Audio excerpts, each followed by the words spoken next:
The Game of Life and How to Play It by Florence Scovel Shinn.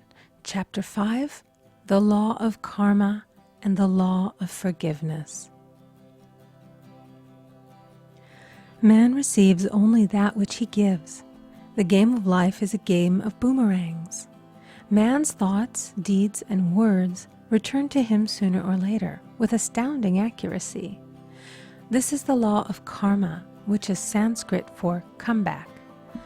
Whatsoever a man soweth, that shall he also reap. For example, a friend told me this story of herself, illustrating the law. She said, "I make all my karma on my aunt. Whatever I say to her, someone says to me. I am often irritable at home when one day said to my aunt, who was talking to me during dinner, 'No more talk, I wish to eat in peace.'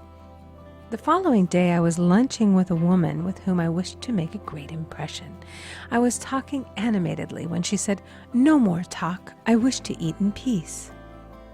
My friend is high in consciousness, so her karma returns much more quickly than to one on the mental plane.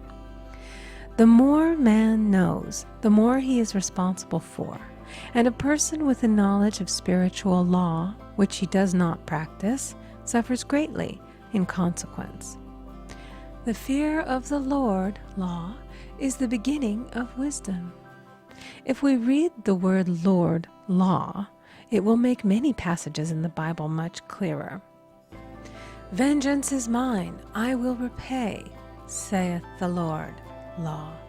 It is the law which takes vengeance, not God. God sees man perfect, created in his own image, imagination, and given power and dominion. This is the perfect idea of man, registered in divine mind, awaiting man's recognition. For man can only be what he sees himself to be, and only attain what he sees himself attaining. Nothing ever happens without an onlooker, is an ancient saying. Man first sees his failure or success, his joy or sorrow, before it swings into visibility from the scenes set in his own imagination. We have observed this in the mother picturing disease for her child, or a woman seeing success for her husband. Jesus Christ said, "And ye shall know the truth, and the truth shall make you free." So we see freedom from all unhappy conditions comes through knowledge, a knowledge of spiritual law. Obedience precedes authority, and the law obeys man when he obeys the law. The law of electricity must be obeyed before it becomes man's servant. When handled ignorantly, it becomes man's deadly foe. So with the laws of mind. For example, a woman with a strong personal will wished she owned a house which belonged to an acquaintance, and she often made mental pictures of herself living in the house. In the course of time, the man died, and she moved into the house. Several years afterwards, coming into the knowledge of spiritual law, she said to me, "Do you think I had anything to do with that man's death?" I replied, "Yes, your desire was so strong, everything made way for it. But you paid your karmic debt. Your husband, whom you loved devotedly, died soon after, and the house was a white elephant on your hands for many years." The original owner, however, could not have been affected by her thoughts had he been positive in the truth, nor her husband, but they were both under karmic law. The woman should have said, feeling the great desire for the house, "Infinite intelligence, give me the right house, equally as charming as this, the house which is mine by divine right." The divine selection would have given perfect satisfaction and brought good to all. The divine pattern is the only safe pattern to work by. Desire is a tremendous force and must be directed in the right channels, or chaos ensues. In demonstrating, the most important step is the first step, to ask aright. Man should always demand only that which is his by divine right. To go back to the illustration, had the woman taken this attitude, "If this house I desire is mine, I cannot lose it. If it is not, give me its equivalent. The man might have decided to move out harmoniously had it been the divine selection for her, or another house would have been substituted. Anything forced into manifestation through personal will is always ill-got and has ever bad success. Man is admonished, "My will be done, not thine." And the curious thing is, man always gets just what he desires when he does relinquish all personal will, thereby enabling infinite intelligence to work through him. Stand ye still and see the salvation of the Lord. Law. For example, a woman came to me in great distress. Her daughter had determined to take a very hazardous trip, and the mother was filled with fear. She said she had used every argument, had pointed out the dangers to be encountered, had forbidden her to go, but the daughter became more and more rebellious and determined. I said to the mother, "You are forcing your personal will upon your daughter, which you have no right to do, and your fear of the trip is only attracting it, for man attracts what he fears." I added, "Let go and take your mental hands off. Put it in God's hands and use this statement: I put this situation in the hands of infinite love and wisdom. If this trip is the divine plan, I bless it and no longer resist. But if it is not divinely planned, I give thanks that it is now dissolved and dissipated." A day or two after that, her daughter said to her, "Mother, I have given up the trip," and the situation returned to its native nothingness. It is learning to stand still which seems so difficult for man. I will deal more fully with this law in the chapter on non-resistance. I will give another example of sowing and reaping, which came in the most curious way. A woman came to me saying she had received a counterfeit $20 bill given to her at the bank. She was much disturbed, for, she said, "The people at the bank will never acknowledge their mistake." I replied, "Let us analyze the situation and find out why you attracted it." She thought a few moments and exclaimed, "I know it. I sent a friend a lot of stage money just for a joke." So the law had sent her some stage money, for it doesn't know anything about jokes. I said, "Now we will call on the law of forgiveness and neutralize the situation." Christianity is founded upon the law of forgiveness. Christ has redeemed us from the curse of the karmic law, and the Christ within each man is his Redeemer and salvation from all inharmonious conditions. So I said, "Infinite Spirit, we call on the law of forgiveness and give thanks that she is under grace and not under law, and cannot lose this $20, which is hers by divine right."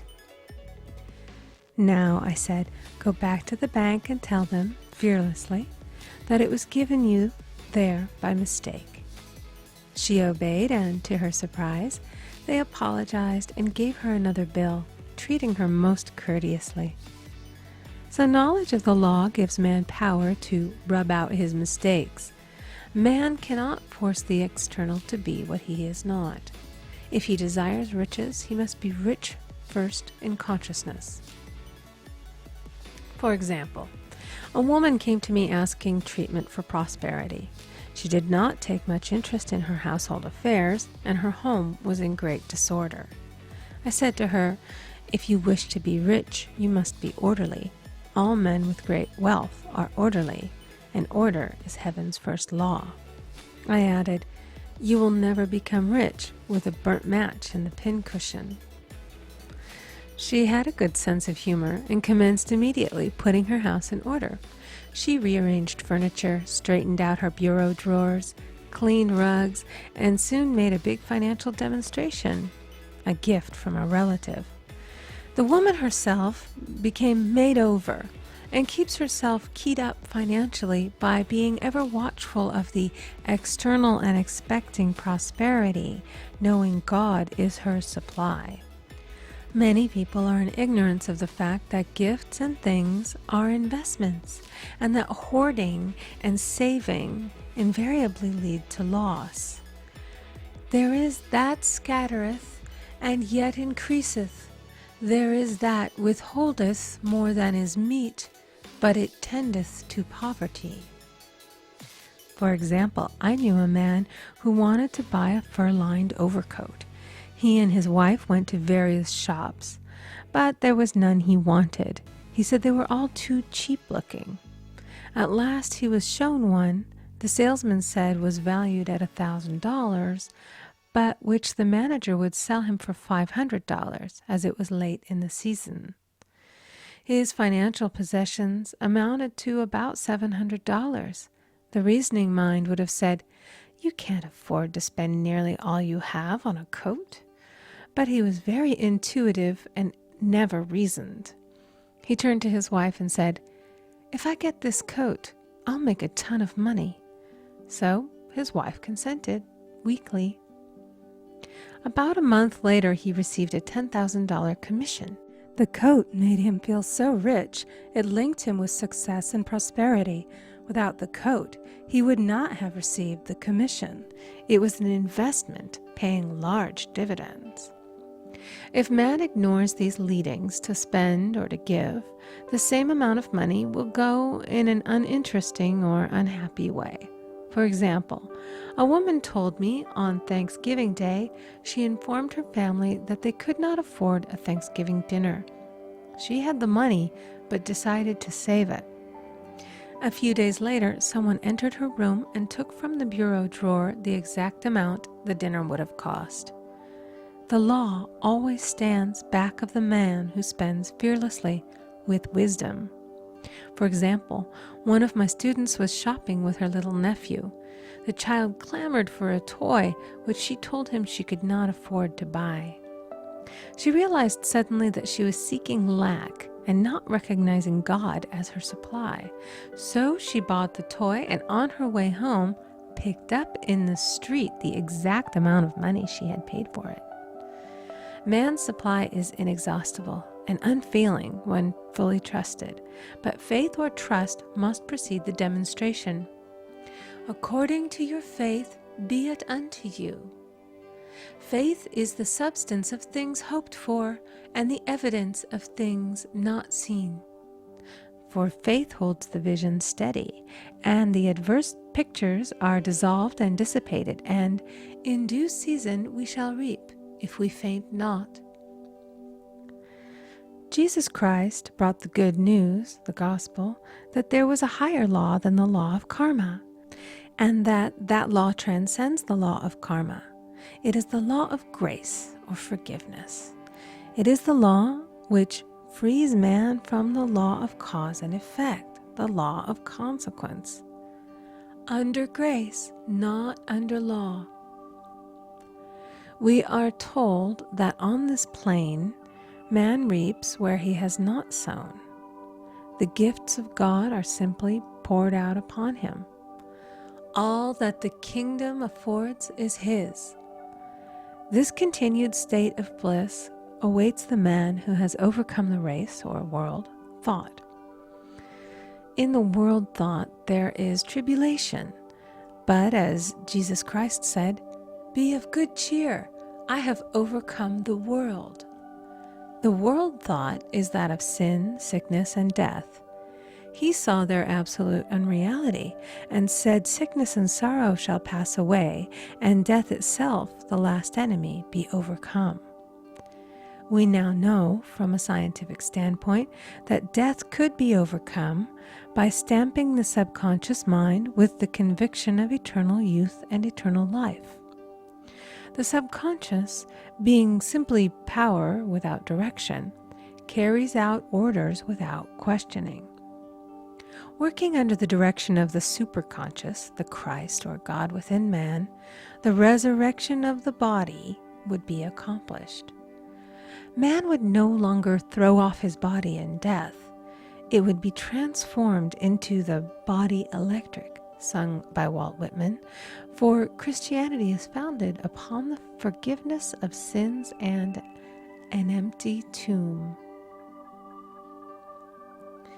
End of Chapter 5. Recording by Amy Conger.